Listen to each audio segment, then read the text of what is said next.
மெர்சல் நேர்களுக்கு வணக்கம். இன்றைய நேர்காணலில் நம்மோடு இணைந்திருக்கிறார் பாஜகவை சேர்ந்த திரு ஜான்சன் அவர்கள். வாருங்கள் பேசுவோம். வணக்கம் சார். வணக்கம் சார். திருப்பரங்குன்றம் விவகாரம் இந்த அளவுக்கு பெரிய அளவுல ஒரு பிரச்சனையாக மாறுவதற்கு பின்புலமாக பாஜக செயல்படுது அப்படின்னு திமுக புகார் சொல்றாங்க. உங்க கருத்து என்ன சார்? இல்ல, நான் திருப்பரங்குன்றத்தினுடைய நிகழ்வை எல்லாருமே பார்த்துருப்போம். அதுல முழுக்க முழுக்க போய் பார்ட்டிசிபேட் பண்ணது ஃபர்ஸ்ட் இந்துக்கள் தான்.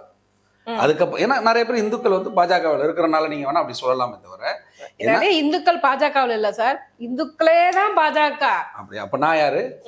நான் கிறிஸ்துவன்னு என்ன மாதிரி இஸ்லாமிய நண்பர்களும் இருக்கிறாங்க கட்சியில. அது பிரச்சனை கிடையாது. இந்துத்துவ கட்சி தானே பாஜக, அப்படிதானே? இல்ல அப்படிதான் சொல்றாங்க. அவங்க இந்து மதத்தை வளர்ப்பதற்கான ஒரு கட்சி, இந்துத்துவ கட்சி அப்படின்னு சொல்றாங்க. முதல்ல எனக்கு அதை கிளியர் பண்ணிடுங்களேன். ஒரே நிப்பவும் சொல்றேன், இந்த நாடு என்பது பாரத நாடு என்பது இந்து நாடு தான். 100% இந்து நாடு தான். அதுல எந்த ஒரு மாற்று கருத்துமே கிடையாது. இதில் இருக்கக்கூடிய இஸ்லாமியர்களும் கிறிஸ்துவர்களும் இந்திய இஸ்லாமியர்களும் இந்திய கிறிஸ்தவர்களாக இருக்கிறாங்க. மைனாரிட்டிஸ், நாங்களாம் மைனாரிட்டியில இருக்கோம். மெஜாரிட்டி யாரும் அவங்க தான் இருக்கு. ஏன்னா அவங்களுக்கு ஹிந்துஸ் தான் இங்கே ஃபுல் அண்ட் ஃபுல் நாடுன்றது. இது யாராலையுமே மாற்று கருத்து கிடையாது. So this is a Hindu nation தான். அதுல எந்த ஒரு மாற்று கருத்துமே கிடையாது.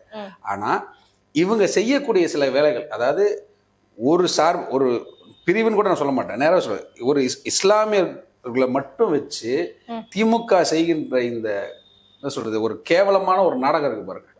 அதை பார்க்கும் போது ரொம்ப அருவருப்பாகுது. அங்க சென்ற நம்மளுடைய பாஜக நிர்வாகிகளும் சரி, முக்கியமான இந்து தலைவர்களும் சரி, அங்க சொன்ன ஒரே வார்த்தை, அங்க இருக்கக்கூடிய போலீஸ் கிட்டையும் சொன்ன ஒரே வார்த்தை, அங்க இருக்கக்கூடிய நிர்வாகிகிட்ட சொன்ன ஒரே வார்த்தை, எங்களுக்கும் இஸ்லாமியர்களுக்கும் இங்க பிரச்சனை இல்லை, எங்களுக்கும் திமுக தமிழக அரசாங்கத்துக்கு மட்டும்தான் இங்க பிரச்சனை அப்படின்றத ரொம்ப தெளிவா பதிவு பண்ணாங்க. ஏன்னா நீங்க என்னதான் அது தப்பா திரிச்சு திமுக எவ்வளவுதான் ட்ரை பண்ணாலும் அது அங்க எடுபடலை. ஆனா இப்போ அதை ட்ரை பண்ணிட்டு இருக்காங்க. ஏன் ட்ரை பண்றாங்கன்னு நான் சொல்றேன். ஏன்னா இவர்கள் இப்போ எலெக்ஷன் வருது. அவங்க சொன்ன எந்த விஷயமே வாக்குறுதியுமே நடக்கல. வெறும் 21.6% மட்டும்தான் அவங்க சொன்னதுல அதாவது அந்த வர்க்க ஸ்டார்ட் பண்ணிருக்காங்க, முடிக்கல. ஸ்டார்ட் பண்ணி எந்த வாக்குறுதியுமே நிறைவேற்றவே இல்லை. எதுவுமே நிறைவேற்றல. சொன்னதுல ஒரு 100 சொல்லிருக்காங்க அப்படின்னா அதுல கூட 21.3% மட்டும்தான் ஸ்டார்ட் பண்ணி. என்ன அப்படி வாக்குறுதிகள் நிறைவேற்றலன்னு நினைக்கிறீங்க? என்ன செஞ்சிருக்காங்க நீங்க சொல்லுங்க.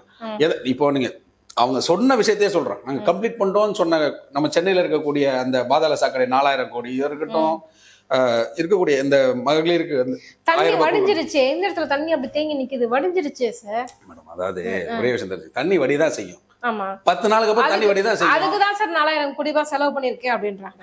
எப்படிங்க? அதாவது மழை பெஞ்சு இப்ப எல்லா இடமுமே ஆக்கிரமிப்புகளா தான் இருக்குது. எல்லாருமே பாத்தீங்க அப்படின்னா நீங்களாகட்டும் நானாகட்டும் இருக்கிற இடம் ஃபுல்லாவே ஏரிக்குள்ளயும் குளத்துக்குள்ளயும் தான் வீட்டை கட்டி வச்சிருக்காங்க. ஆக்கிரமிப்புகள், கல்வி தந்தைகள் நிறைய ஆக்கிரமிப்புகள் பண்ணிருக்காங்க. அவங்கதான் காலேஜே கட்டி வச்சிருக்காங்க. பாப்புலேஷன் பெருகிக்கிட்டே போகுது. சென்னையில இவ்வளவுதான் பாப்புலேஷன் இருக்கணும்ன்ற இடத்துல தாண்டி பாப்புலேஷன் இருந்துகிட்டே இருக்கு.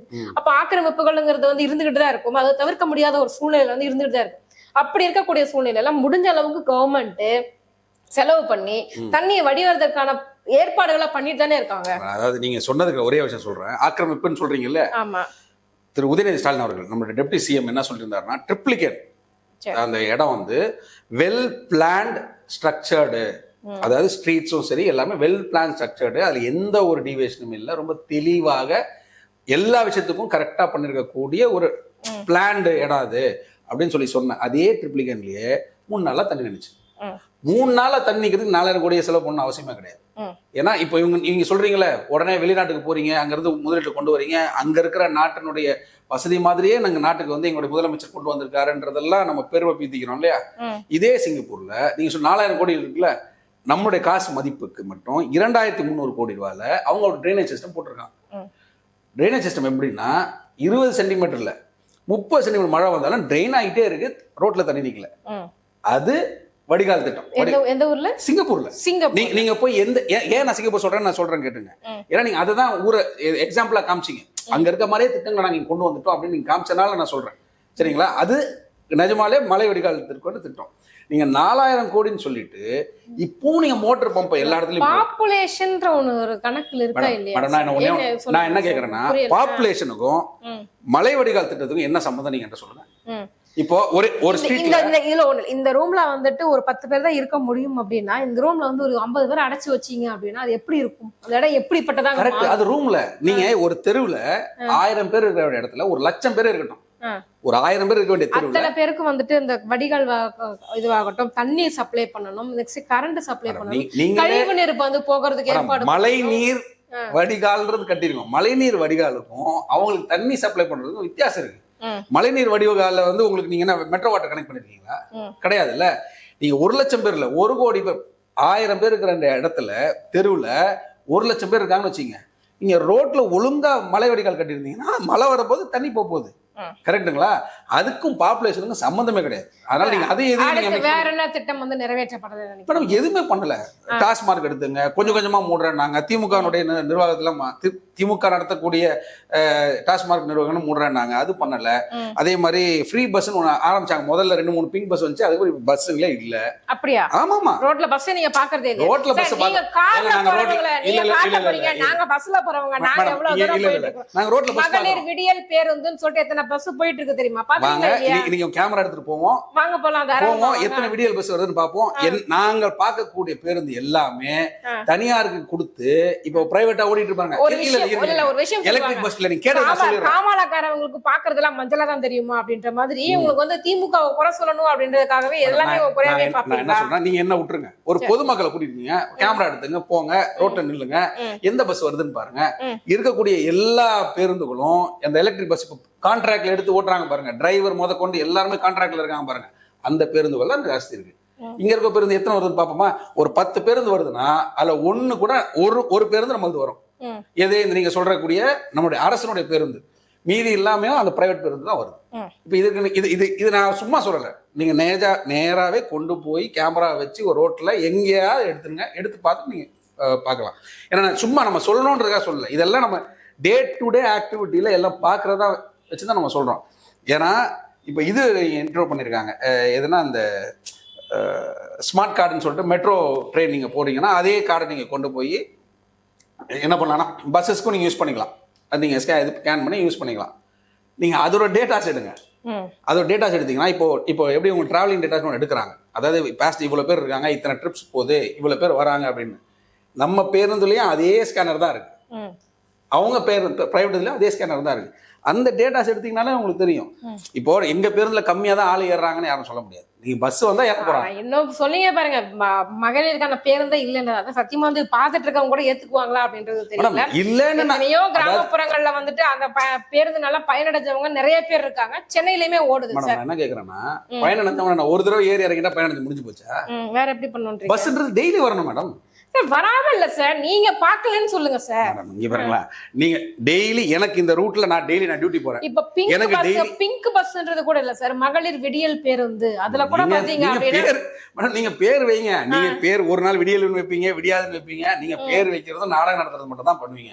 எனக்கு ரெகுலரா என்னோட சகோதரியோ என்னுடைய தாய் தந்தரி யாரோ ஒருத்தங்க இந்த மாதிரி ஒரு லேடிஸ் பஸ்ல ரெகுலரா என்னால டியூட்டி போக முடியும், டைமுக்கு வரும், இதை நான் நம்பி போக முடியும்னு சொல்லட்டேன். யாராவது ஒண்ணு வேணாங்க, நம்மள துப்புரவு தொழிலாளர்கள் இருக்காங்களே, பாவம் கவர்மெண்ட் வேலை தரேன்னு சொல்லிட்டு இப்ப பிரைவேட்டுக்கு மாத்தி விட்டுருக்காங்களே, அவங்க கிட்ட கேட்போம், ரெகுலரா உங்களால டியூட்டி போறதுக்கு இந்த பஸ் வருதான்னு கேட்போம். மேடம் நம்ம ஒரு ஸ்ட்ராட்டஜிக்கலா பேசும்பொழுது நான் சும்மா ஓகே நான் செஞ்சுட்டாங்க அப்படின்னு சொல்லிட்டு போர்டு வைக்கிறதுக்குள்ள ஒரே ஒரு வண்டி அனுப்புறதுக்கும் ரெகுலரா கரெக்டா கவர்னன்ஸ், அதாவது ஒரு கவர்மெண்ட் நடத்தக்கூடிய கவர்னன்ஸை நடத்துறதுக்கும் வித்தியாசம் இருக்கு. அதனால நம்ம இதை வச்சுட்டு நம்ம எதுன்னு சொல்ல முடியாது. சரி ஓகே, அப்புறம் வேற என்ன திட்டம் நிறைவேற்றலன்னு சொல்றீங்க? நீங்களே வந்து யோசிக்கிறீங்க பாத்தீங்களா, இந்த திட்டம் நிறைவேற்ற. நான் சொல்லட்டுமா? மகளிர் விடியல் பேருந்து ஒண்ணு அமைச்சிருக்காங்க. நெக்ஸ்ட் வந்துட்டு பெண்களுக்கு 1000 ரூபாய் இப்ப நிறைய பேர் கொடுத்துக்கிட்டு இருக்காங்க. அப்புறம் காலை உணவு திட்டம் வந்து கொடுத்திருக்காங்க. நான் முதல்வன் திட்டம் மூலமா நிறைய மாணவர்கள் வந்து பயனடைஞ்சிருக்காங்க. கல்லூரி போகக்கூடிய பெண்களுக்கு 1000 ரூபாய் திட்டம் வந்து கொடுத்துக்கிட்டு இருக்காங்க. நெக்ஸ்ட் வந்துட்டு உங்களை தேடின்ற சொல்லி மருத்துவம் வந்து ஃபுல்லா வந்து எல்லா ஊர்களுக்கும் வந்து போய்கிட்டு இருக்குது. நிறைய அரசு மருத்துவமனைகள் மேம்படுத்தப்பட்டு வருது, கல்வி நிலையங்கள் வந்து மேம்படுத்தப்பட்டு வருது, நிறைய கலை அறிவியல் கல்லூரிகள் வந்து தொடங்கப்பட்டு தொடங்கப்பட்டு கிட்டத்தட்ட 32 கலை அறிவியல் கல்லூரி வந்து தொடங்கப்பட்டிருக்கு. புள்ளி விவரம் வந்து சொல்லிட்டு இருக்குது. இவ்வளவு தூரம் வந்துட்டு கலைஞர் ஆட்சியில நான் சொன்னது கொஞ்சம் இன்னுமே நிறைய இருக்குது. ஸ்டாலின் ஆட்சியில, அதாவது திமுக ஆட்சியில வந்துட்டு இவ்வளவு தூரம் நலத்திட்ட உதவிகள் வந்து பண்ணிட்டு இருக்கிறாங்க. ஆனா பாஜக இங்க தமிழகத்துல காலம் உண்டணும் அப்படின்ற ஒரே விஷயத்துக்காக மத கலவரத்தை கையில் எடுப்பது சரியா? சரி, நீங்க சொன்னதுக்கே நான் சொல்றேன். இப்ப நீங்க சொல்லக்கூடிய எல்லா பாயிண்டும் கரெக்ட் தான். இனாகுரேஷன் பக்காவா நடந்துச்சு, இதேதான். ஸ்டார்டிங் நல்லா இருக்குது, ஃபினிஷிங் ஒன்றுமே சரியில்லை. நீங்கள் எல்லாத்துமே நாடகம் போடுறாமல் ஸ்டேஜை போட்டு முதலமைச்சரையோ துணை முதலமைச்சரை வச்சு ஓப்பன் பண்ணுறீங்க, ஸ்டார்ட் பண்ணுறீங்க. நீங்கள் சொன்ன எல்லா விஷயங்களும் சொல்கிறேன். இந்த இது என்ன சொல்கிறது, காலை உணவு திட்டமாக இருக்கட்டும், இல்லை கல்வி கடன் திட்டமாக இருக்கட்டும், இல்லை மகளிருக்கு இது எல்லாமே ஸ்டார்ட் பண்ணுறதுக்கெல்லாம் நல்லா இருக்கு. ஒன்றுமே கம்ப்ளீஷன். மேடம் நான் திருப்பி சொல்கிறேன், நீங்கள் சொல்லக்கூடிய திட்டங்கள் எல்லாமே ரெகுலராக டே டு டே ஆக்டிவிட்டியில் நடக்க வேண்டிய திட்டங்கள். இது நீங்கள் அன்னைக்கு ஒரு நாளைக்கு மட்டும் ஒரு ஸ்டேஜை போட்டு ஒரு 4 பேர் மீடியாவை கூப்பிட்டு நீங்கள் பண்ணி கொடுப்போம் திட்டம் கிடையாது. இதை தான் திமுக இப்போ பண்ணிக்கிட்டு இருக்கு.